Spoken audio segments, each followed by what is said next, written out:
Tonight is a good night to stay indoors with the storms that we're seeing on their way. Plus, 70-mile-per-hour winds last night knocked out power for thousands. Which big country town was hit the hardest? She's an extremely sweet little girl. She's very grateful for everything that we've done, and I hope she has a good time today. Our local heroes went to great lengths to make sure one little girl who witnessed her mother's death just a few days ago has a birthday she will never forget. Abilene's local news starts right now.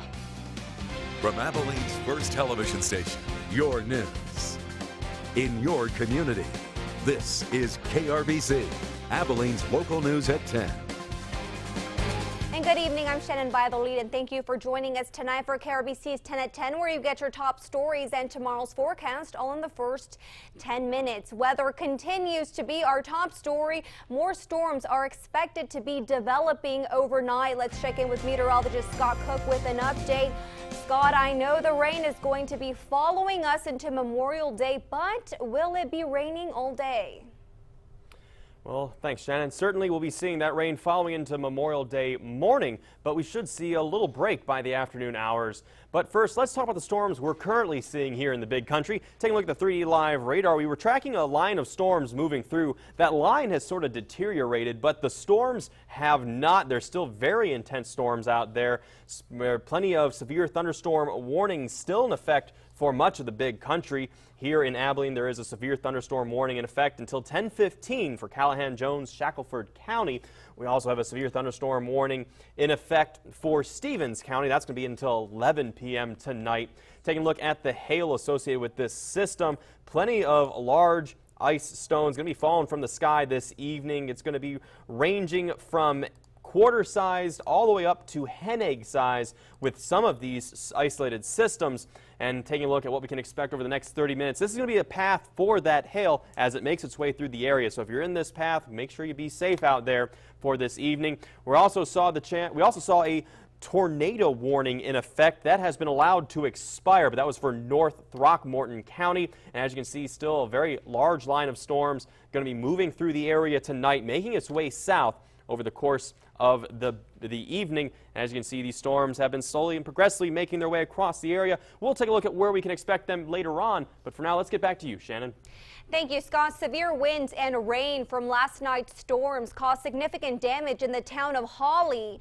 Viewers reported many trees and power lines down in the area. Residents in Holly were dealing with the aftermath from last night's storms this afternoon, picking up tree branches and debris that were left on their property. The National Weather Service estimates winds around 70 miles per hour hit the town shortly after midnight Sunday.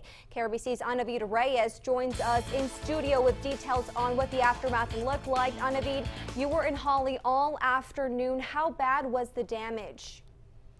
Thank you, Shannon. That's right. The high straight line winds were intense, to say the least. They were so powerful, power lines and rooftops were taken down and blown away. Fortunately, no injuries were reported, but the homes in this area took a big hit. Take a look. A roaring line of wind. It was just so vicious. That's how residents in Holly described Saturday night's storm. Next thing I know, I get a phone call saying that my mom's roof was laying on top of the ground. Luckily, Margie lives just down the street from her mom and was able to get to her quickly. She says waking up to the aftermath was just as frightening. It just goes to show you that Mother Nature can just whip through in a flash in a second. Sundays are traditionally family get-togethers for her family, but this Sunday was spent a little different than usual. We're a very close-knit family, and today the whole family got together and everybody's pitching in together and cleaning up the debris. As Margie's family repairs the roof, her other relatives across town continue without power. We had just bought like a lot of money in groceries, and so we didn't know what we were going to do about it, because I mean all of it's going to go bad in 2 days without refrigerating and stuff. And that's because a power line fell in front of her home, and just down the road from Britlin's house, a power line fell directly on top of a house, setting it on fire. So it was just really scary having all those lines in our yard, because you never know what's going to happen. But Britlin and her family joined forces to not only help their loved ones, but also help their community to try to make the situation a positive one. It feels really good to be able to do like service projects like that, because it just feels like we're doing what the Lord's asked us to. AEP is currently working on bringing the power lines back up, and according to residents, they are expecting to have their electricity restored in the next 2 days. Reporting live in studio, Anavid Reyes, KRBC News. Back to you, Shannon. Anavid, thank you. As of news time, AEP reports 681 customers are still without power in Taylor County and in Haskell. New information regarding the fatal accident in Callahan County last night. 2 are dead and another is seriously injured as a result of the 2-vehicle crash. The fatal accident happened on Highway 36, 5 miles east of Abilene in Callahan County. Abilene local 61-year-old Billy Darwin Kilpatrick was pronounced dead at Hendrick Medical Center. Kilpatrick was traveling east on Highway 36. The driver struck a guardrail on the north side of the road and then struck a second driver. 53-year-old Gary Lee Scruggs of Abilene was hit head-on. Scruggs was pronounced dead at the scene. Kilpatrick had 1 passenger in the car. It was 58-year-old Gail Angel Kilpatrick, who was transported to Hendrick Medical Center. Her injuries are described as serious. The report states that Gail and Scruggs were wearing seatbelts. Billy Kilpatrick was not. We have the latest information on our website, BigCountryHomepage.com. Abilene firefighters responded to a fire at a North Abilene apartment complex just after midnight on Saturday. It happened at one of the front buildings of the Canterbury Crossing apartment complex on Yeomans Road. According to firefighters on scene, a third-floor resident was cooking and fell asleep with food on the stove. The fire damaged the cabinets in the apartment, and some surrounding apartments also have smoke damage. All residents in the building had to evacuate, but were back in their homes after about 30 minutes. No one was injured. And most City of Abilene offices and community service centers will be closed tomorrow for Memorial Day. CityLink Transit offices and operations will be closed. City Hall, all Abilene Public Library locations, the Abilene Administration Office, and City Recreation and Senior Citizen Centers. The Development Corporation of Abilene, the Abilene Civic Center, Municipal Court will all be closed for Memorial Day. All citations due on Monday, May 30th will be due Tuesday, May 31st. There will be some offices open. Water Services Center on East Highway 80 will be open from 8 a.m. to 4 p.m.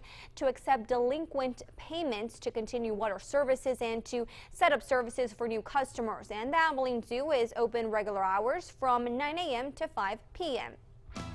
We have a full list of closings and openings on BigCountryHomepage.com. And just days after an 11-year-old Abilene girl witnessed her mother being murdered on her birthday, local officers and firemen, along with the community, stepped in to throw her a party she will never forget. Happy birthday to you.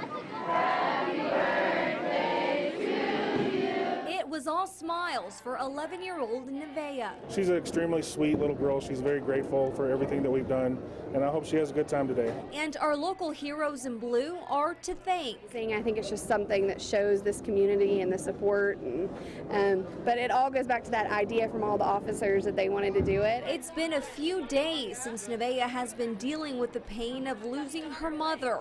And to make matters worse, the family's home was burglarized by thieves the day after, stealing many of Nevaeh's toys. Because they experienced the worst part of her life, but today they experienced they gave her a first in so many ways, and I can't thank y'all enough. Among those officers who responded to the call, Officer Snell. That's why it was very important to give Nevaeh a special birthday. I think these are the moments that we work for. These are the little moments that people don't see or hear about very often. This is what makes the job. Our local police department and firemen are proof a good situation can come out of a bad one. Trucks was found dead in a home on the 1900 block of Clinton Street on Sunday night. The mother was shot in the stomach in front of Nevea. And Trucks' boyfriend, 45-year-old Manuel Talavera, was arrested hours later in Hamlin. He is charged with murder and is being held in the Taylor County Jail. And to read the full story on this murder, you can find it on BigCountryHomepage.com. Coming up tonight on 10 at 10, Memorial Day weekend brought a lot of people to some of our local lakes. Some even braved the storm and camped out overnight. How far away people came to enjoy Abilene Lakes. And we're continuing to track the storms. They make their way south across the big country. Well, the latest coming up after the break. You're watching KRBC, Abilene's local news, with Shannon by Abilene and meteorologist Scott Cook.